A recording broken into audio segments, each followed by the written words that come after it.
Hey ladies, David here. Listen, I just wanted to answer a question about shin splints that somebody was talking about, and I'm here in my messy office, but I find it's easier just to communicate this way.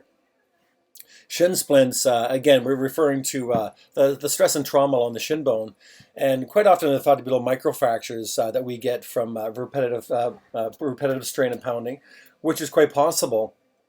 The other possibility, and I find this more often than not, is something called compartment syndrome, and it's almost like if you're weightlifting with upper body and you squeeze the weights too hard and you're pulling on them, what ends up happening is your forearm fills up full of blood and you lose your grip. Well, compartment syndrome is actually kind of like that, where there's so much blood in the shin and the tibialis anterior muscle that it actually fills up full of blood, and it's a very shallow dish. It's called a fossa, a very shallow area for the muscle to sit into. And what ends up happening is it fills up full of blood, and it compresses the medial nerve or the peroneal nerve that runs down the length of the foreleg. So at the end of the day, what ends up happening? Too much blood because we're working the foreleg too much, right? The shin is working too hard. Quite often when we see people running or walking and they're doing more miles than normally and they don't have really good hip function, what should be happening is as the ankle flexes, it should drive stress through the knee. As the knee extends, it should drive stress to the hip. So you get this 1, 2, 3 action through ankle, knee to hip.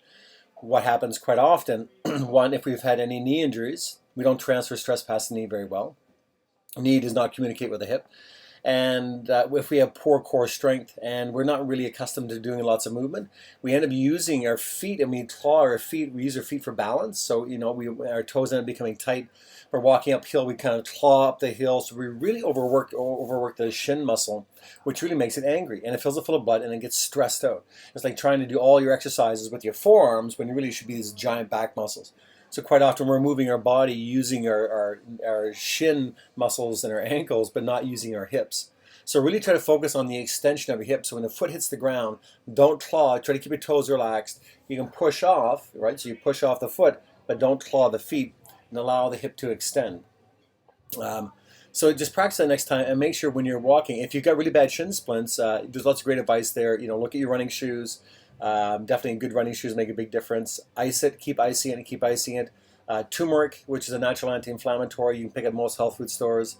Get the capsules, and you can take 15 to 20 capsules a day, and take a lot of it just to kill the inflammation. Not a bad policy, any inflammation that you have.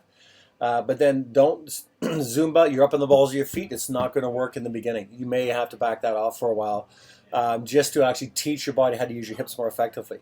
Again, this is the part of the learning curve, right? So don't be frustrated. It's telling you that yes, we're doing something incorrect. We have to learn how to balance into our hips a little bit better, and the pain has to go away. So the inflammation has to go away. We have to relearn how to move, how to transfer stress, ankle, knee, hip, and practice that by power walking, long strides. You're really using your glutes to push you forward, learning how to use the core to absorb all that shock, and we're not holding it just from the knee to the ankle. Okay, so hopefully that helps. And look up the term compartment syndrome through Google, and just some physiotherapy websites. Just give it a really an interesting overview of what may be happening and some of the stress that can be really caused by overusing that lower part of the leg.